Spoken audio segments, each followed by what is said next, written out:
Yay, I remembered. Okay, so we are recording. Awesome.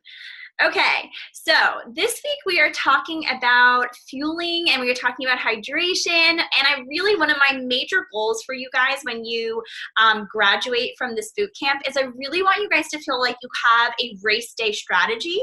I feel very strongly that every runner is one of the things that makes me most nervous, at least on race day, is knowing that my nutrition was in line with what works best for me to support performance. And I think it takes a really long time to kind of figure out what works for you.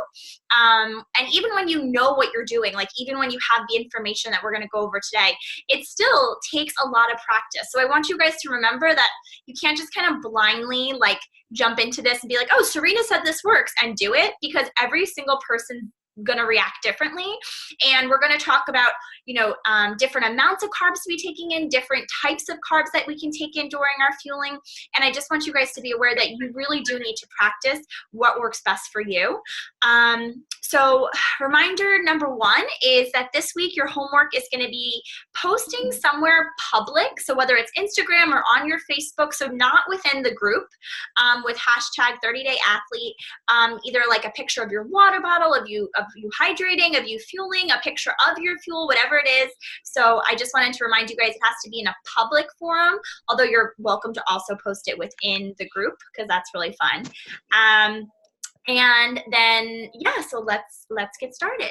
So we're talking today about race day nutrition and we're talking about fueling. Hello, welcome. So fueling, what races need fuel? And I think this is an important, whoever just joined, if you can just mute your microphone so we can minimize other noises, and that would be wonderful. Okay, so when do we need fuel? If you are training for something like a 5K or a 10K, you most likely do not need to worry about a fueling strategy. And depending on the person and depending on how competitive they are and why they're training, even up to like a 10-mile, 15K, you might not need to worry too much about fueling. It's really once we get to these races where you're well over an hour you're going to be running that I think it's a really good idea to start consider fueling. Now, this is a good idea for several reasons. Number one is that most of us are competitive, right? And I'm not saying you're competitive in the capacity that like you think you're going to be going to the Olympics or, you think you're going to break a world record, but you're competitive with yourself. And I think that's something to be proud about. I think that's something that makes this sport really fun, is that I don't know. I always hesitate to use the word competitive because I'm afraid people are going to be like, oh, that's not me. I'm not an Olympian. But really what I mean is that you are trying to improve your own personal performance. You are competitive with yourself. So if you are someone who is competitive with your own personal best, chasing your own personal time, and you are competing in these races that are well over an hour, using some kind of fuel source, some kind of carbohydrate fuel source is going to improve your performance. Okay, so there's a lot of hype out there about fat adapted running and using, being keto or being fat adapted.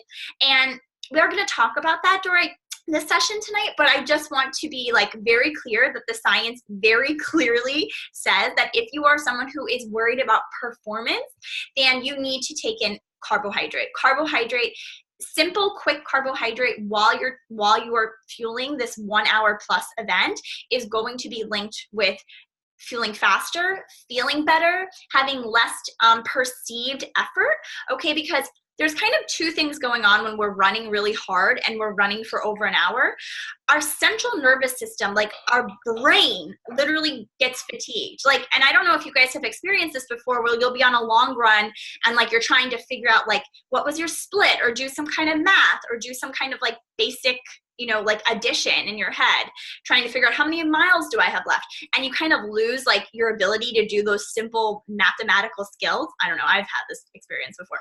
That's because your central nervous system, your nerve cells are literally fatigued from the hard effort. So there's that type of fatigue going on. And then there's metabolic fatigue going on. Your body is running out of energy.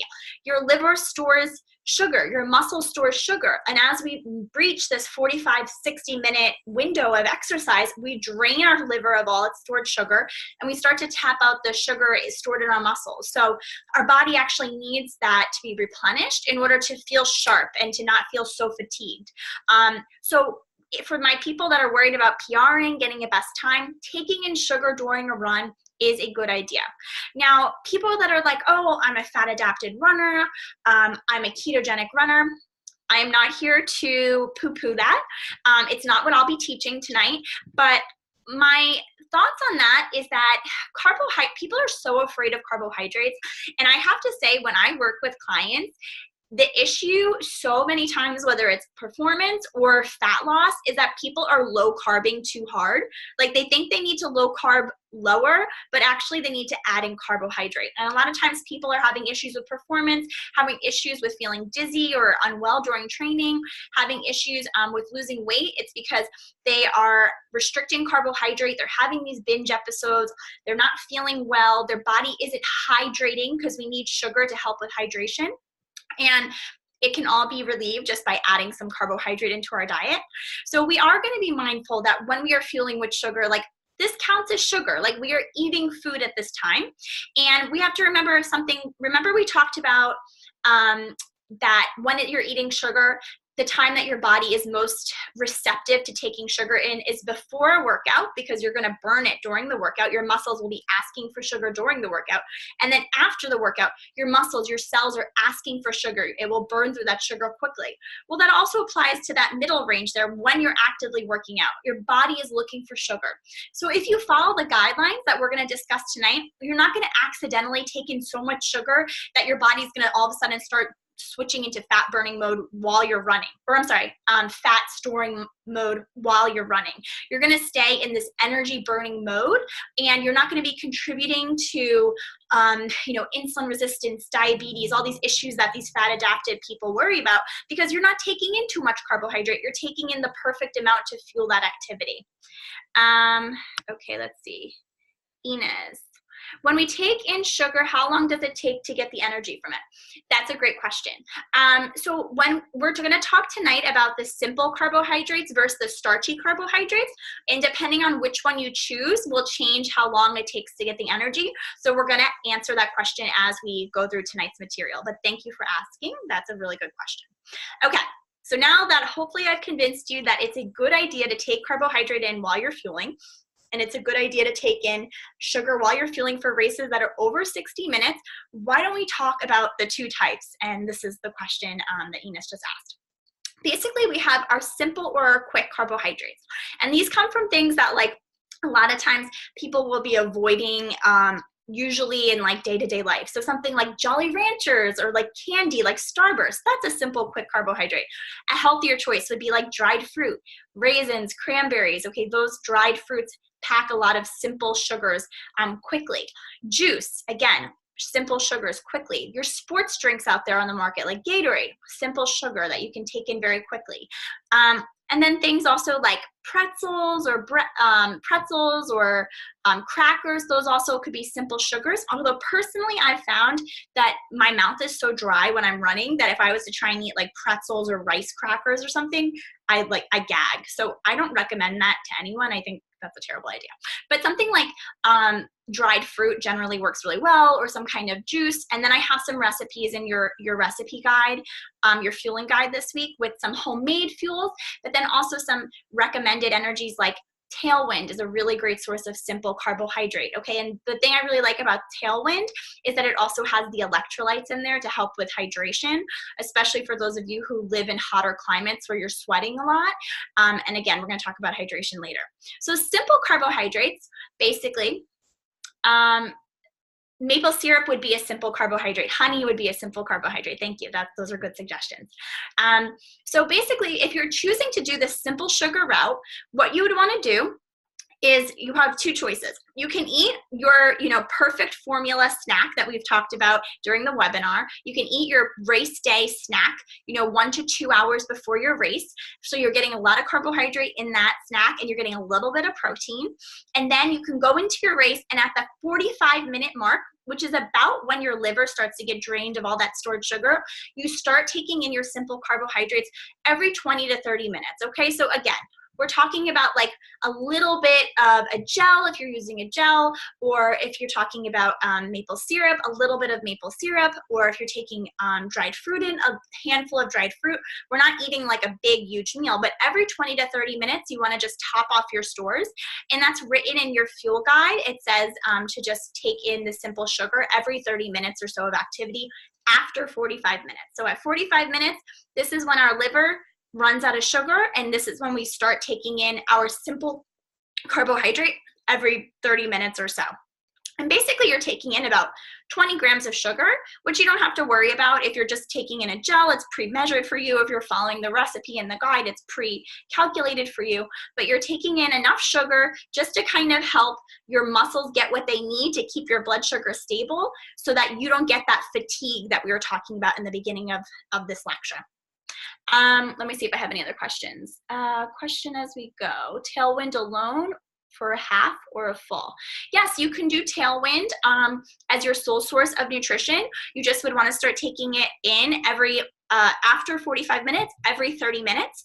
And the thing I like about Tailwind is it also has the hydration, the electrolytes in it. So if you're someone who is if you're in a hot weather climate, then and you're sweating heavily, it's a good idea to kind of have that hydration component too with all those electrolytes. Okay. That's energy source number one, is a simple carbohydrate, syrups, juices, dried fruit, and then like the stuff like candy too. And then those gels that we see, like even something like goo, or I think Cliff Blocks, like these are all just simple sugars. So depending on you, the runner, you can test and decide what works best for you. I also have some homemade recipes in there in your fueling guide. And the recipes that I was giving you guys in the fueling guide, they're using fruit, which is going to naturally have some of that potassium and that calcium and sodium occurring in there. So you're going to have the hydration component, the electrolytes to help replace what you're losing in your sweat. So that's kind of cool about making it yourself, but also I understand we're busy. Making stuff yourself is a little annoying. So personally in the past, I have used like the apple one that I have in the recipe, and that has worked really well for me. That felt really good in my stomach. And also yes. Can I ask a quick question? This is yes. Barb. Hey, Barb. Have you heard of Noon electrolyte tablets? Yes, I have. Yes. They're sugar-free. I was going to say they're sugar-free. Okay, they're not. Okay. No, they are. You're right. Yes. So how does that work in with a simple carb if it's a sugar-free kind of?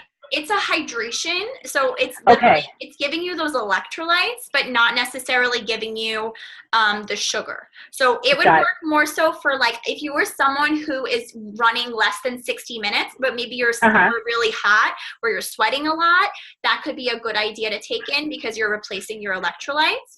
Or if you were someone who maybe was taking something like a simple sugar, let's say you're taking maple syrup in, or you're taking honey stingers in, but you're also running more than 60 minutes and you want to help replete your electrolytes, you could drink that for the electrolytes, for the hydration, and then eat something with sugar. Got it. Okay. Thank you very much. No problem. That was a really, really good question. And Angie is saying Noon Performance does have sugar, so that would just fall into similar to Tailwind, where it's like has the electrolytes for hydration, but has the sugar for the fueling component. Thank you, Angie. That was very useful information. Okay, so our second. Does anyone else have any questions? Actually, let's see if anyone else has questions. No questions. Okay, cool. And you guys can always interrupt me too. Okay, our second type of fuel that you can choose from is a starchy source of fuel. And this would be something like the Camp Generation UCAN. So Generation UCAN basically is a type of starch, which is basically, again, it's a carbohydrate that just is more complex. So rather than it being simple or a quick sugar, it's a slower burning carbohydrate, which just means it takes your body a longer amount of time to tear it apart. So as it's slowly tearing it apart, it's very slowly releasing carbohydrate into your bloodstream. So you can almost think of it like a flower. If you are pulling the petals off of the flower very slowly and tossing them behind you, and you're leaving like a little straight path behind you, that's kind of how it works. It's very slowly breaking apart the starch, and it's very slowly releasing sugar into your bloodstream, so that as you're running and you're using up all of your blood sugar that you've stored, your body isn't using it up as quickly because it's eating sugar as you're running. So your body's kind of very slowly like eating and breaking apart the sugar as you're running. So you're not breaking apart the sugar stored in your body as quickly. So that said, it does run out eventually. So to go back to Enos's question, where she was asking how long does it take the energy to get the energy from, starch, it takes longer to get the energy from. So if you were deciding to fuel with something like a Generation UCAN, or the recipes in the fueling guide would be like the sweet potato or the rice recipes, then you would want to give your body a little extra time to start breaking it apart, so that when you start running, your body has already started breaking apart this molecule. So basically you would want to say 30 minutes before my race, I'm gonna drink my Generation UCAN, I'm going to eat my sweet potato, and then give yourself that 30-minute digestion period before you start your race. And then as you're running, you don't have to worry about fueling again for another 60 to 90 minutes. And again, this is where it's very individual and you need to really practice and figure out what works for you. So I've used Generation UCAN and I've used the sweet potato fueling recipe. And Generation UCAN, I personally find I need to refuel after about 60 minutes. Sometimes I even feel like I need to refuel a little sooner than that. And generally what I actually do is after I'll drink the UCAN at the start of the race, 30 minutes, and then I kind of switch into simple carbohydrate fueling. So I'll drink my UCAN and I'll rely on that starchy carbohydrate the first hour or so of my race. And then to finish my race, and guys, I'm a half marathoner more so than a marathoner. So I think if I was marathoning, I could do another UCAN and kind of like ride that slow release again. But in the half marathon, when I'm refueling at with 30 minutes left, I kind of just want to chase that sugar high.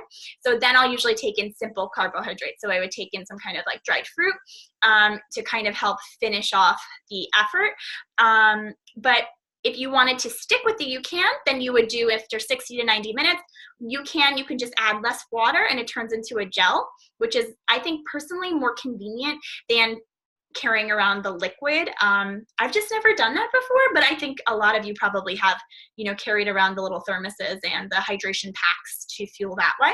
Whatever works best for you. Again, this is all about practice, practice, practice. You can't watch this video and then tomorrow have your game day strategy. Then you were doing it wrong. You didn't pay attention. You need to practice, practice, practice, because we're each and every one of us are so different. So that's how starchy works. So simple, it's basically, you have your pre-workout snack 2 hours, 1 to 2 hours before, and then you really don't have to worry about fueling with the simple starch again until 45 minutes into performance, repeating every 30 minutes. And then starches, if you're relying on starches, you want to have your first starch about 30 minutes before your race, and then you would refuel every 60 to 90 minutes of performance. Does anyone have any questions? Jonathan asked, how many scoops do you use? Do you mean of the UCAN? So I actually buy the individual packets. I could go grab one because I don't know exactly I think the packet's 1 scoop or 1 serve. Yeah, so that's what I use before I leave the door. And then, I'd normally have 2 scoops for a half marathon. Mm-hmm. I'd take it about an hour before. Uh-huh. Because I find a scoop lasts about an hour, but the scoops compound. So if I do 2 scoops, it lasts for 2 hours. Mm-hmm. When I did the marathon, I did 4 scoops. Are you drinking it continuously? Yeah, I'm mixing it. Okay. No, I'm drinking it before. So I'm mixing it up, and then I'm drinking it an hour before the race starts. So you would drink 4 scoops, for instance, before the race, and then the race, what are you taking in? I didn't take much apart from fluids. It was a warmer day. It was about 27 degrees Celsius. Mm-hmm. So it was a warmer day, but I was grabbing whatever was there, like race supplied electrolytes more than anything, because it was a warm day. Mm-hmm. But I wasn't taking any other gels or anything. So it actually sounds like you're kind of doing part of the race with the sugar in your bloodstream, but you're probably tapping out at some point, and you're probably really relying on fatty acids for fueling. There is something called oral sensing, where if let's say during your marathon you were taking in a little bit of Gatorade or something with sugar. I don't know what they would have in Australia. And even though it's just a tiny bit, you might actually be getting some benefit from having that sugar in your mouth, because it literally communicates with your brain and it helps with that preventing that fatigue from your central nervous system. So it might be a combination of part of the race is run off sugar, part of the race is run off fatty acids, and then some of that oral sensing. But I almost think you should, this is a recommendation, these are tools for your toolbox, you do what you want to do. But I think if I were you, I would play around with just having like the 1 or 2 scoops of the UCAN before the race, and then trying to have another 1 or 2 scoops during the race after 60 to 90 minutes, because then you're going to really benefit from that sustained sugar release. Yeah, the only problem there is that then you've got to carry it, and that's a pain in the neck. I agree. So, have you ever tried mixing it like a goo? So instead of like mixing it as water, like a fluid, I would just mix it with 2 ounces of water. Literally put it in like a little Ziploc baggie, and then as you're running, I've done this before with like homemade packs, you just rip it open with your teeth and just like kind of slosh it around in your mouth, take some water. Yeah. But I think that would be something for you to try and consider doing. Yeah. Just that way you get the sugar sustained, and that way you're really like riding the sugar rather than having to worry about fatty acid and amino acid breakdown and oral sensing. Okay. Yeah, sorry, just one extra comment. I do think that what I was taking from the race fuel, it probably had carbs in it as well. It was like an enduro fuel or something. It wasn't just a carbohydrate, but I wasn't taking the water, I was taking the fuel from the aid station. Okay, so it almost sounds like then you're doing kind of what I'm doing, where you're switching from the starchy to a simple fuel, and that's fine.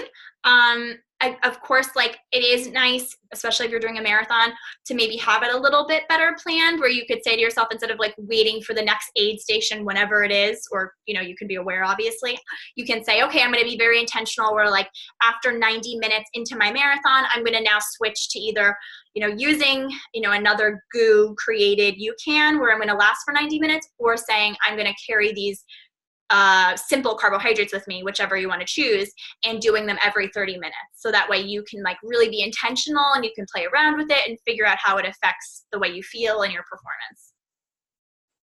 Okay, cool.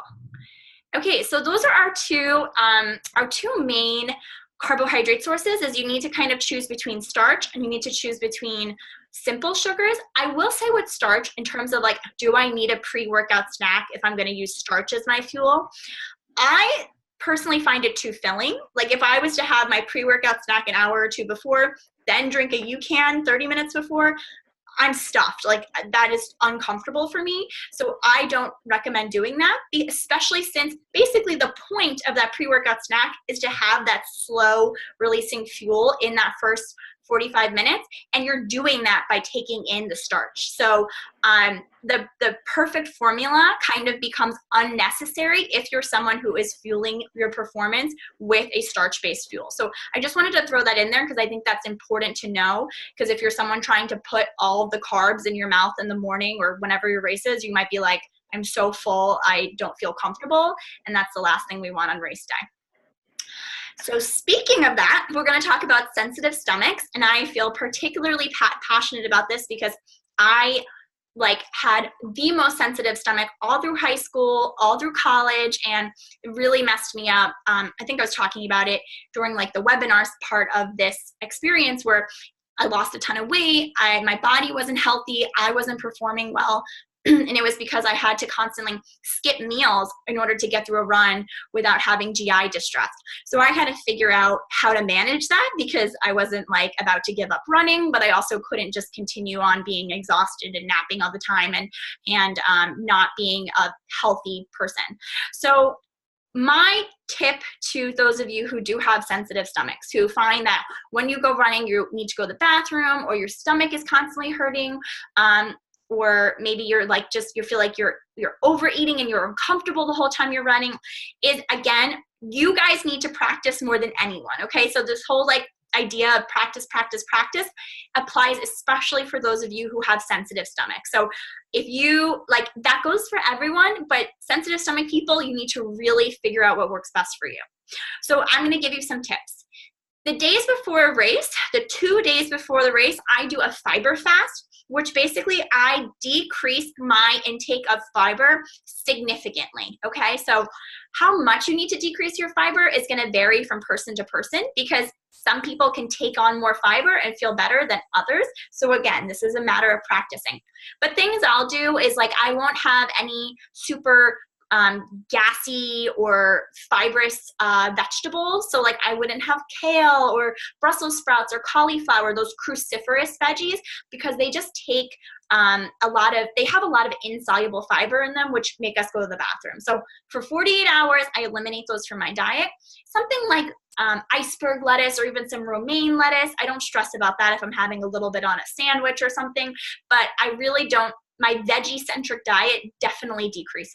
Same with beans and legume intake. Like I would skip the lentil soup and I would really just stick with kind of like a basic like diet of bread that doesn't have a lot of fiber in it with some turkey or with some peanut butter and jelly. Okay, so really kind of to decreasing those fiber for 48 hours before a race. And 48 hours is very conservative. It probably doesn't take our body 48 hours to get kale and Brussels sprouts through the digestive system. But I really could not find any literature that specifically tells me like insoluble fiber takes X amount of hours to get through the body. So I just decided to be like super conservative and go for 48 hours. And I did this research like fairly recently and I still couldn't find anything on it. So if you wanted to do more like 24 hours, that's probably fine, but I always recommend 2 days of fiber fasting. Again, if you're looking at your grains, okay, you want to just make sure any grains that have more than 5 grams of fiber per serving, you probably don't want to do those for the 2 days before an event. If there's any fruits that you know particularly like go through your system really quickly, avoiding those for 2 days before an event. Another thing that was hugely helpful for me in solving my sensitive belly issues is avoiding caffeine the day of the race. Now this really stinks because caffeine actually is such a amazing thing to take in as an endurance athlete. Again, going back to the fact that we have 2 ways of feeling fatigued. We have our nervous system gets fatigued and we metabolically lose energy and we get fatigued. This nervous system, sensing the nervous system and helping that from getting fatigued really influences how hard we can push. And caffeine actually helps us feel less fatigued. So for those of you who don't have sensitivity, caffeine on race day is a really awesome strategy to help you push harder. But for those of us with sensitive bellies, I completely avoid caffeine the day of, and that really, really helped me personally in solving my sensitive stomach issues. And again, you need to practice. Like maybe you find you can't have your usual full cup of coffee, but you can have some black tea that day, or you can have half a cup of coffee that day. You need to kind of play around with it, but I would suggest that. And then my last suggestion for those of you with sensitive bellies is that liquid moves through our system much quicker. So our belly is kind of comprised of like our stomach, our small intestine, and then our colon before it all comes out the bottom, right? So in order to get food out of our stomach, which is that first place that the food lands after you swallow it, we want it to get out of our stomach and into our small intestine so we don't feel so uncomfortable and full, and that's what's going to cause us that discomfort. And liquid moves through the system much quicker. So if you're someone who's having issues with sensitive belly, having like the liquid base UCAN 30 minutes before a run might help solve that issue versus having something more solid. Or if you wanted to go down the simple route, maybe your pre-run formula, your perfect formula, your pre-run snack would be something like a smoothie. So maybe you would do almond milk with a banana and some powdered peanut butter.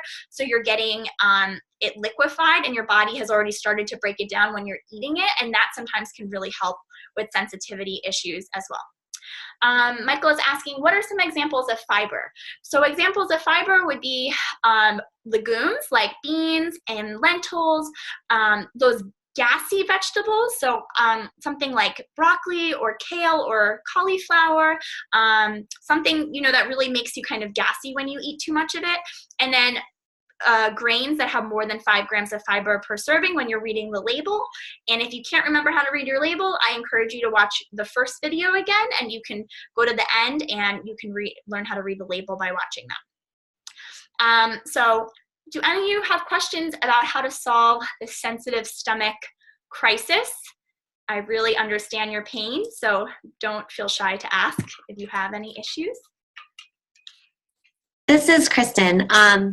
I guess I have like a related question, not necessarily like a sensitive stomach question. And I don't know if any other people have this issue or just me, but I find that like when I'm running and even sometimes like after I run, like I just cannot think about eating anything. Mm-hmm. Like sometimes I can't even think about drinking anything, and it's like not so much like I think if I ate something I could keep running, but like just the thought of like honestly like swallowing something while I'm running is like really hard for me to like wrap my mind around. Mm-hmm. I don't know if there are like strategies for people who might have that issue or don't really like think it would be hard for them to eat something. Like I was trying to think about it when I was reading the guides, like maybe like if I did some type of a pre-race, you know, and then maybe just carried like a little bit of Tailwind and sipped it a little bit like the whole time, or like something that wasn't so like you're swallowing all this water or you're eating something all at once. Or I don't know if you've ever heard of people that have this problem. Yeah, I mean, it actually makes sense because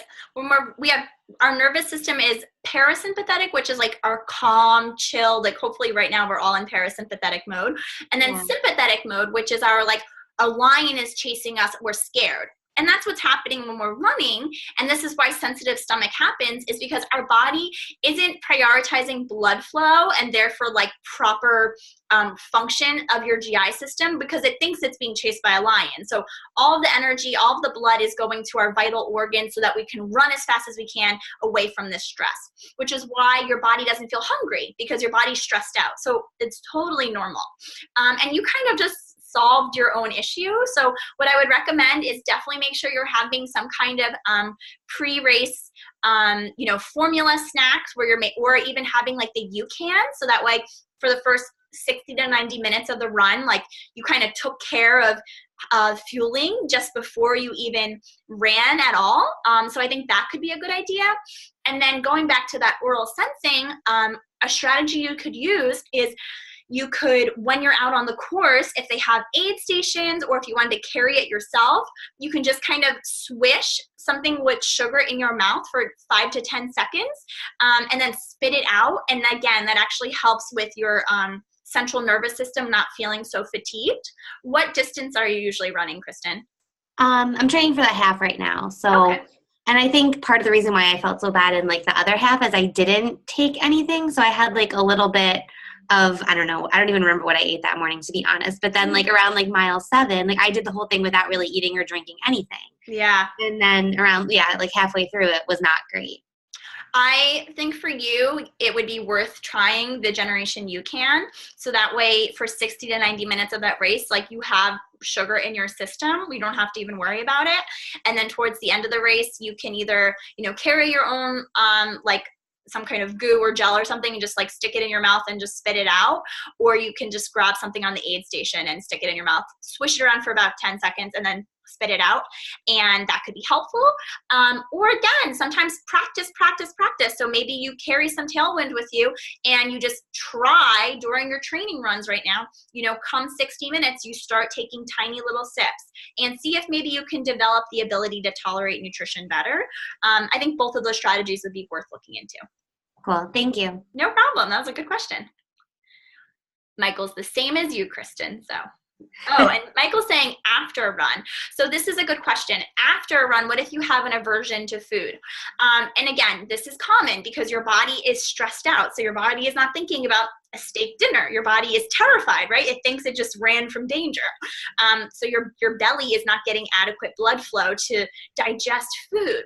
So it's common to feel like totally nauseated post-run. So here's what I want you to think about. I want you to think about like, when is my next meal? So if you're someone who's like, for 30 minutes I can't eat, but like, come an hour later, I'll be ready to have a meal, I wouldn't stress out about it. Just give your body the time to relax. Try and drink if you're, especially if it was hot out that day, just try and take small sips of some kind of like sports drink, maybe if it was a hard effort. Again, I really like Tailwind, or Noon would be fine.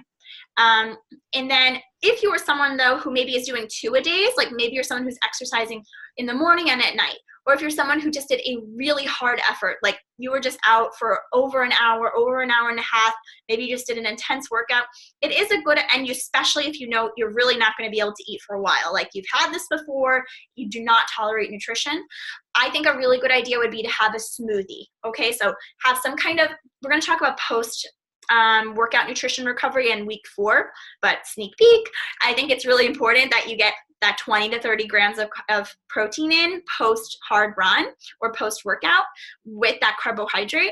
So it would be a good time to bust out the blender and have a drink, because again, what we were saying before, liquid moves through our GI system very easily. So if you're someone who like can't like bear the thought of eating, but it's important, you know, as an adult, as an athlete, as an informed athlete, we're going to just try our best, and it would be easier just to have something, even if it's really basic, like orange juice with a scoop of protein powder, or like cranberry juice with a scoop of protein powder. Like, I'm not a big juice person, but I'm just trying to think of like, if you're nauseous, like what would go down okay. Like coconut water, get some great hydration, maybe squeeze a fresh orange in there and add a scoop of protein powder, and just try and get the calories in from the protein and from the carbohydrate to help recover. And I would recommend going with that liquid form if you're someone with a sensitive belly. Yes, Jonathan saying lactic acid acts as a fuel source, which is totally true.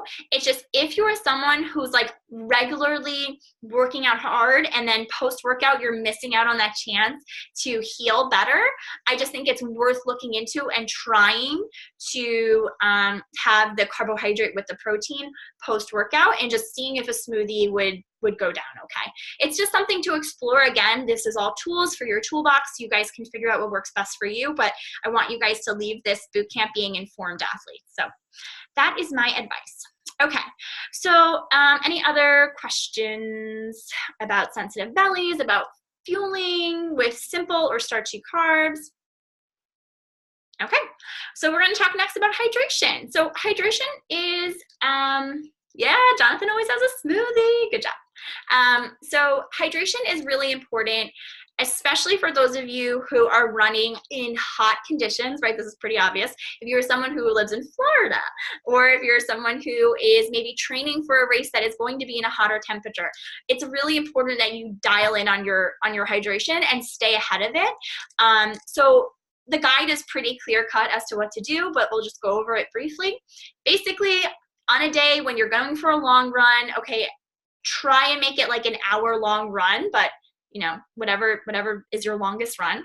And you weigh yourself before you go out the door. So, you know, and generally I would say weigh yourself in the nude in case your like clothes get all sweaty when you come back. You don't want to mess up your results. Okay, so weigh yourself, go for your run, come back, you know, undress and weigh yourself again and see how much weight you lost. And how much weight you lost is going to be indicative of how much you should, oh my God, is going to indicate how much water you need to drink or how much hydration you need to drink after your run. So something that's a good idea to keep in mind is that if you are losing more than 3% of your body weight, then you're going to try and switch to something like a Tailwind or some kind of hydration beverage or sports beverage, rather than just relying on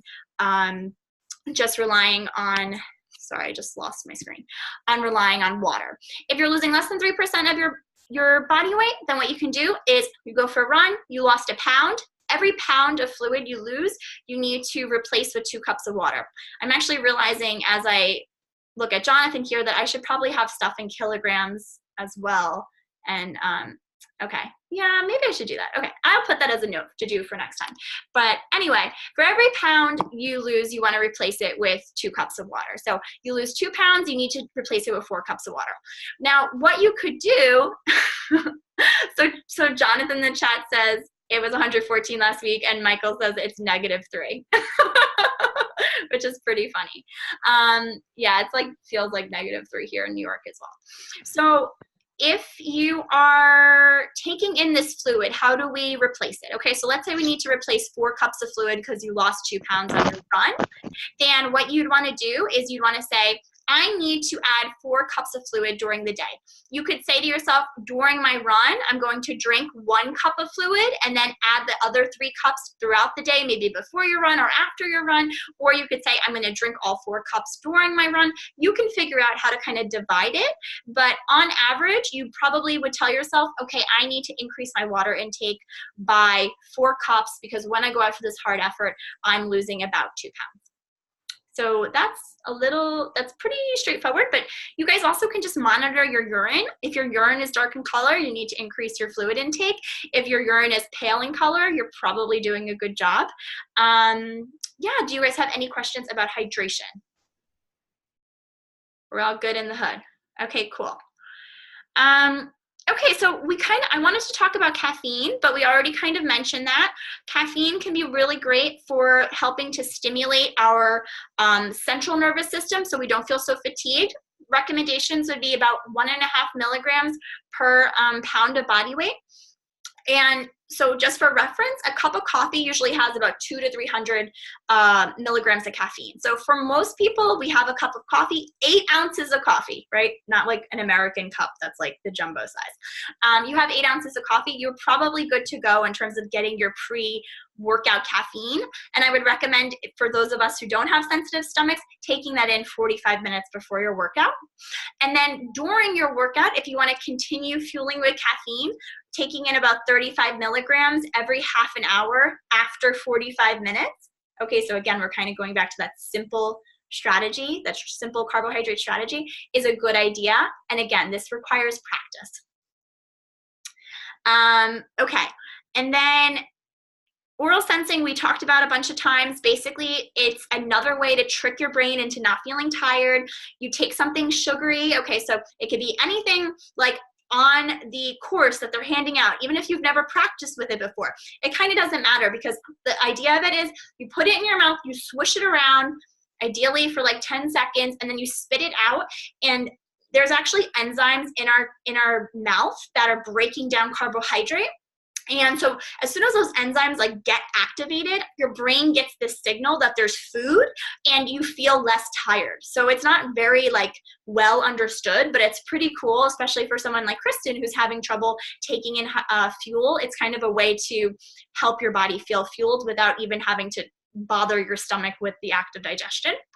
And then I also want to talk a little bit about training low and competing high, which kind of answers the question, Michael, you had asked on the Facebook group, which is talking about like, why is it some people are fat adapted athletes and other people aren't? So the benefit to training low, which would mean you would do 6 days before, hold on. Okay, so before your competition, 7 days out, you would eat low carbohydrate. So you would eat like 50 to 100 grams of carb, which isn't even super low. You would eat low carbohydrate for the 6 days. Well, hold on. Seven days before a run, we need to do 6 days of low carb. And then the day before the run, you eat a carb-rich diet again. Okay, so you're gonna kind of eat more carbohydrate in your diet the day right before the race. Now, what this does to your body is that those 6 days of eating low carb beforehand help your body figure out how to switch between the fat adapted and the carb fueled training, so that when you're getting into those longer miles, those harder miles of your run, during your half marathon, during your marathon, during your ultra performance, your body is better able to convert the fat for fuel and to use it efficiently. Now, this is kind of like a common misconception because a lot of times people will say, oh, like I'm training fasted 1 day a week. Isn't that helping with training, with fat adapted training? And the literature is kind of mixed. Like some people will say that yes, doing that once a week can be helpful. I think it's worth like trying. I don't think it hurts. But other people would say like it really isn't even helpful because you're doing your fat adapted like 1 day a week, your fasted training, but then you're going right back into a carb modality, and your body isn't really learning how to switch on and off. So it's not really clear cut, but that would be, again, a strategy that you guys could explore if you wanted to, where you could do a week before your race eating low carb for 6 days, and then the day before your race eating that high carb diet, and then fueling with carbohydrate during your race to optimize your performance. Do you guys have any questions? I'm going to go into the questions that were asked by people that aren't attending, but if you guys have any questions, I wanted to answer them now. We all good? Okay, cool. Let me just pull up those questions. Okay. Michael, I answered your question. If you have a follow-up question, please ask. Alice asked, is it better to stick with quick fueling if I've been using that type of fuel all during training? In other words, is there a transition period needed, or does the body adapt right away? So that we kind of just answered that actually. So really, whatever you are fueling with during your race, you really want to practice with it. So, you know, even all of this like science dicker aside with like the fat adapted people versus the carb people, it's really just in general, every single athlete always needs to practice their race day performance strategy, because on race day, your body is stressed, your body is not prioritizing blood flow to your belly, and you need to know that your belly is able to work with what you're giving it. And what's actually really cool about our belly is that our stomach adapts and learns how to take in this carbohydrate as you train it. So like someone, like tomorrow, if I had never run a race in my life and I went out and I took sugar in during my run, I might feel really sick the way Kristen feels. But as you keep doing that over and over again, your body's ability to take in that carbohydrate actually increases. Like your body learns it. It's a strategy that it learns. So if you can get over that hump, that aversion, then your body can actually learn how to deal with it. Alice is asking, does that work for women as well as for men? So the whole concept of training low and competing high, women actually have a little bit of an advantage to naturally being more so inclined to being able to switch between that fat and sugar state, because women are better able to convert fat for fuel. So it would work for women as well as for men. I actually think men probably need to like worry about trying it more so than a woman does. Hello there. You have a question? No? Sorry. You guys like pop on my screen, so I think you're about to talk to me, but you're not. Okay, next. Janine asked, Janine's also my sister's name. Janine asked, what type of fueling before or during the race might prevent or lessen calf muscle cramps? Okay, so I think if you're someone who's dealing with cramping during your race, you need to consider a few things. You need to consider hydration. I would definitely be sure to do that strategy of weighing yourself before and after a run, and then compensating for the fluid loss by drinking more liquid, because a lot of times the cramping can actually just be your body telling you that you're dehydrated. It also could mean that you're losing a certain electrolyte during your workout. So I almost would think just like kill two birds with one stone. Go out on that long run, weigh yourself before and after, and then replace that fluid that you're losing with sports drink like Tailwind. So that way you're repleting your magnesium, your calcium, your sodium, your potassium, and you can kind of hopefully alleviate the muscle cramps that way. Yeah, I think those would be my best suggestions. Some people will be heavy sweaters of a certain nutrient. So like someone might be like a heavy magnesium sweater. Not like a sweater you wear, but actively sweating, magnesium. And so they might benefit from like taking in a magnesium supplement before bed. But I think the place to start would be making sure you're drinking enough water or fluid, and two, making sure you could even try drinking the water or fluid lost during your run with a sports drink to make sure you're repleting those electrolytes. Next question. And this is Ilya's question, which is the last question. And Ilya threw me for a little loop here, which was actually really cool. So apparently, you guys, and if you have heard of this before, I want you to like tell me you've heard of this before, because I had never heard of this. There is a new type of fueling strategy out on the market called hydrogels. So I don't know if any of you have heard of this before, but the brand is called Maurten, M-A-U-R-T-E-N, hydrogel. And my friend Ilya, he has been training with it and he really likes it. So he was asking me to like read up on it. And basically, from what I can derive, is what it is it's a way to package a whole lot of sugar in a smaller volume. And it kind of works, from what I can tell, similar to UCAN, in that it slowly releases the sugar into your bloodstream. So rather though than it being a sugar that's slowly broken down, it looks like it's basically being held together by this like fiber particle that almost is very slowly releasing glucose into the bloodstream. So rather than it being a complex, it doesn't matter. Basically, it's a slow releasing carbohydrate. So basically, it's held together in a way that once it gets into the acidity of your stomach, it starts to break down, it forms a gel, and it's supposed to very quickly move through your belly. So it's supposed to help minimize GI distress. So Kristen, this could be something that you would try and see if that would help with you. I'm actually very curious to try it myself now.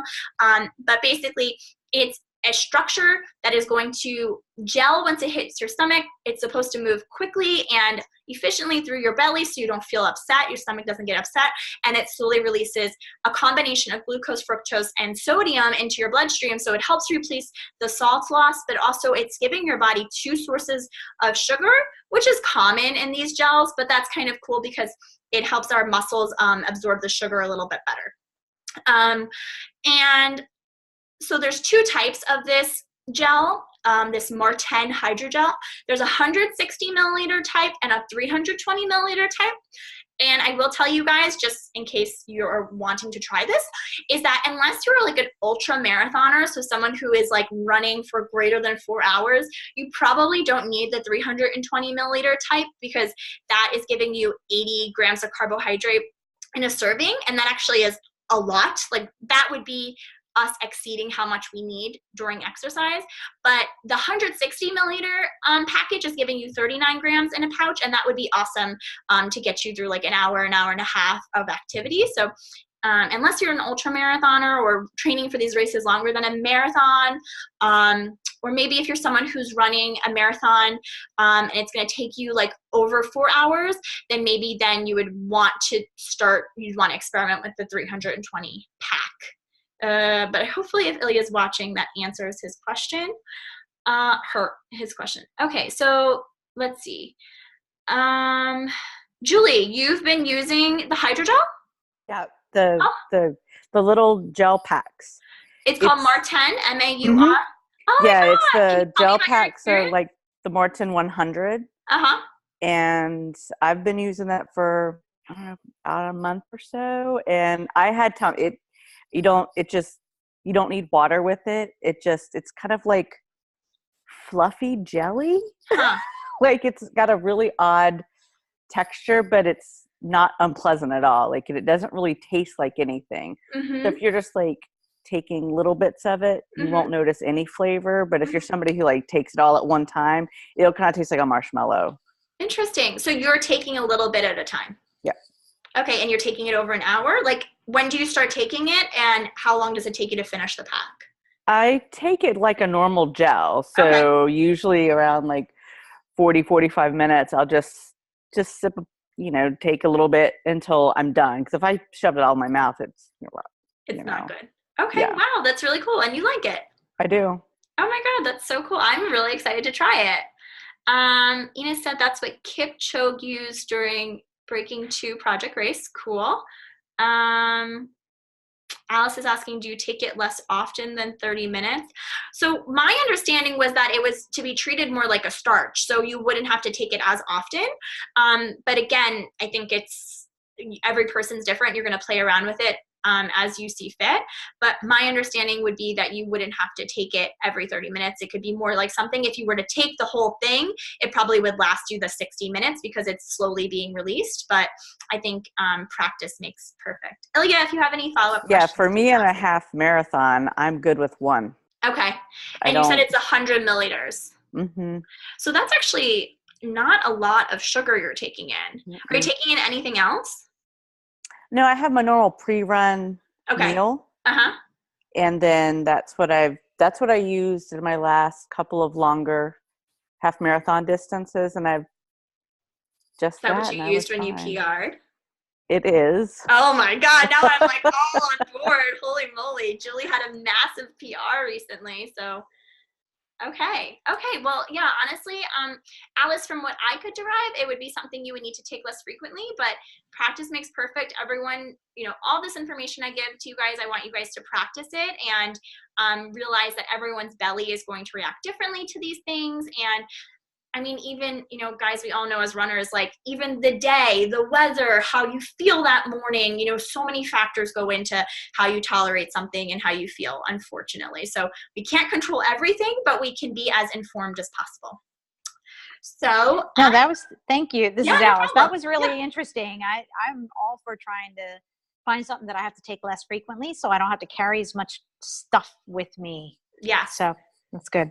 Yeah, I agree. That's cool. And like, I think something that's really interesting is that you can but you can create the UCAN into the little kind of goo packets by just adding less water. So if you were someone who wanted to like use your starchy fuel 30 minutes before and then, you know, just take it every 60 to 90 minutes, whether it's from the sweet potato or the rice recipe in the guide, or using the UCAN as a gel, or even now trying this Marten hydrogel technology.